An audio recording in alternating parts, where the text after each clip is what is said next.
मैं आज जैनी को खुद ऑफिस छोड़ने जाऊंगा। रास्ते में बात करता हूँ उससे।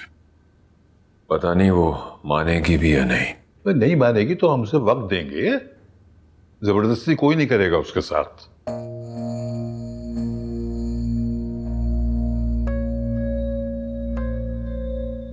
मुझे उसके इरादे ठीक नहीं लग रहे। वो एक पढ़ी लिखी और समझदार लड़की है, अपने लिए बेहतर ही सोचेगी। कैसी बात कर रहे हैं आप? भला अरसल से अलहदा होने में उसकी क्या बेहतरी है? अरसल एक बहुत अच्छा लड़का है। वो इतनी खुशामदेह कर रहा है जैनी की। अब जैनी को भी इतनी हठधर्मी नहीं दिखानी चाहिए। जैनी हठधर्म नहीं है।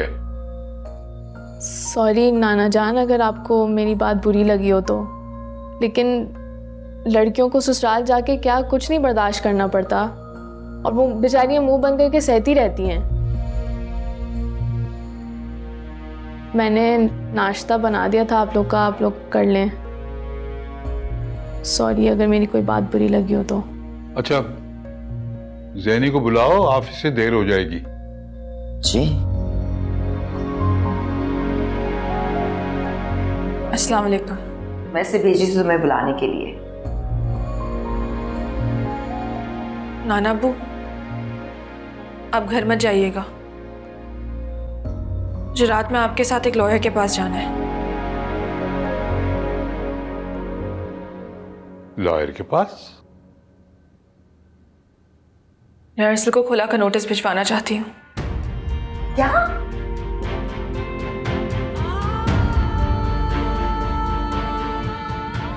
क्या कह रही हो तुम? दिमाग ठीक है तुम्हारा?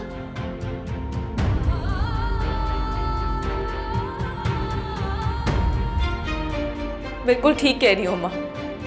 अरसल मुझे इतनी आसानी से बाकी की 2 तलाकें नहीं देगा। मुझे उसे खुला का नोटिस भिजवाना पड़ेगा।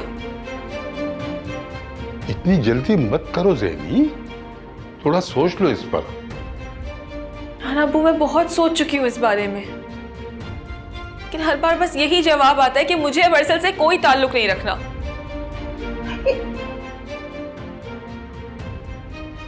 ऐसे कैसे? ये क्या हो गया इस लड़की को? हाँ? अरे इसे कोई समझाए तो सही। अरे सायरा, क्या किया बेटा? तुमने नाश्ता खत्म ही नहीं किया। अम्मी दिल नहीं करता सुबह सुबह। अस्सलाम वालेकुम। वालेकुम अस्सलाम। वालेकुम अस्सलाम। बहन आ गई? मुझे तो हॉर्न की आवाज़ ही नहीं आई। बाहर में डालो वैन को। अगर आ भी जाए ना तो वापस भेज देना, हम दोनों खुद चले जाएंगे।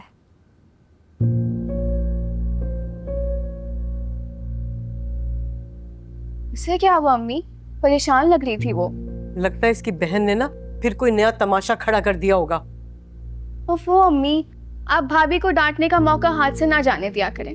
और तुम ना बस उसी की तरफदारी करती रहना, मौका नहीं जाने देती।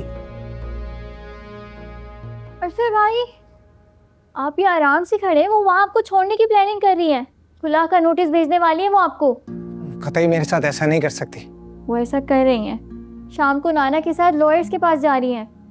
उसने कहा तुमसे ये? सिर्फ मुझसे नहीं, सारे घर वालों को उन्होंने यही कहा है। अरसल भाई प्लीज रोक ले उन्हें। ना मेरा फोन उठाती है, ना मेरे किसी मैसेज का जवाब देती है, मिलने से भी इनकार कर देती है। तो बताओ मैं करूं तो करूं कैसे? दीका ठीक है, फिर आप उन्हें खोने के लिए तैयार हो जाए। यूं ना कहो कि मरने के लिए तैयार हो जाए। उन्हें तब भी कोई फर्क नहीं पड़ेगा। आपकी कब्र पर आकर फातिहा पढ़कर भी 2 आंसू नहीं बहाएंगी वो। अरसल भाई प्लीज रोक लेना उन्हें। जाकर बात करता हूँ उससे।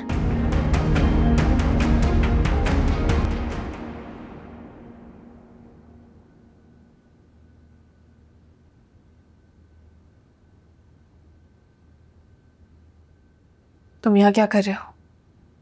कहीं बाहर चलकर बात करते हैं बैठकर। जो तुम्हारे साथ कहीं नहीं जाना, यहाँ से बाहर जाओ। मैं वापस आकर तुम्हारा काम करवा दूंगा, प्लीज चलो। तुम करवाओगे मेरे काम? तुमसे ठीक से खड़ा तो हुआ नहीं जा रहा। तुम्हारी बेरुखी ने इतना कमजोर कर दिया मुझे। तुम मान जाओगी तो मेरी एनर्जी वापस आ जाएगी। तुमसे किसने कहा सर कि मैं तुम्हारे साथ जा रही हूँ या मैं तुम्हें माफ कर दूंगी? मेरे दिल दिल की तो तुम बात ही मत करो अरसल। क्यों ना करूं? मेरी गलती की इतनी बड़ी सजा क्यों दे रही हो मुझे तुम ज़ैनी? यहाँ तमाशा मत क्रिएट करो, ये ऑफिस से थोड़ी सी देर में कहानियां बन जाएंगी। और हमारी अलहदगी पे जो कहानियां बन रही हैं उनकी कोई परवाह नहीं है तुम्हें। क्यों? लोगों में अलहदगी नहीं होती? मैं और तुम अलहदा नहीं होंगे कभी। धमकी दे रहे हो तुम मुझे? बता रहा हूँ, हम अलग होने के लिए एक नहीं हुए थे। अरसल ताबूत में पहली कील तुमने लगाई थी, बाकी तो मैं लगाऊंगी। प्लीज नहीं, तुम मुझसे खुला लिख रही हो, इतनी पत्थर दिल क्यों हो गई हो तुम मेरे साथ ऐसा नहीं कर सकती। मैं मर जाऊंगा तुम्हारे बगैर। कुछ नहीं होगा तुम्हें, बाकी की जिंदगी बहुत खुशी से गुजारोगे तुम। अब यहाँ से जाओ, मुझे बहुत काम है अरसल। क्या काम है? नाना के साथ लॉयर के पास जाना है ना तुम्हें? ऐसा कुछ नहीं करोगी तुम, और अगर करोगी तो मेरा मरा हुआ मुंह देखोगी। बता रहा हूं।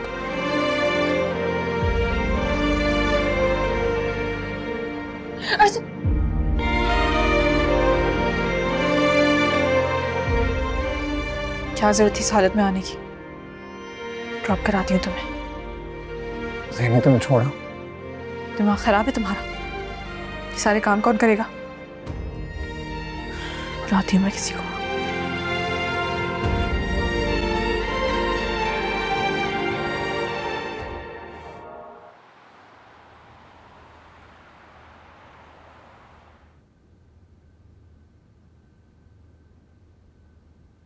हर्षल, कहाँ चले गए थे तुम? ऑफिस गया था मैं। ऑफिस क्यों गए थे? जरूरी काम था एक। तुम यकीनन ज़ैनी से मिलने के लिए गए थे ना? जी। क्या जरूरत थी तुम्हें जाने की बेटा?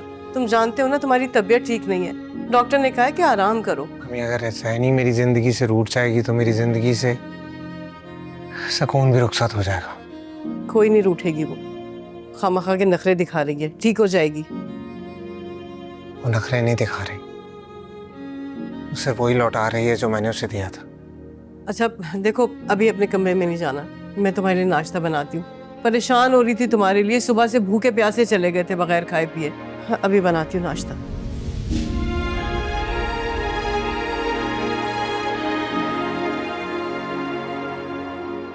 अस्सलाम वालेकुम सर, आइए बैठिए please. Please have a seat.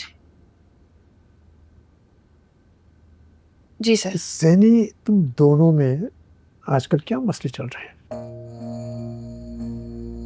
कुछ नहीं सर। देखो, मुझसे मत छुपाओ।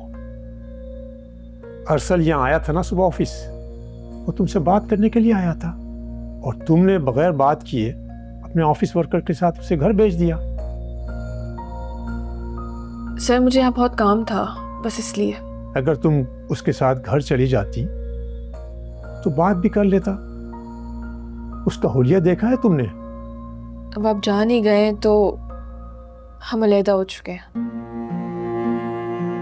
मुस्तकबिल में अलग होने वाले हैं। तुम लोगों की तो बड़ी पसंद की शादी थी ना ये?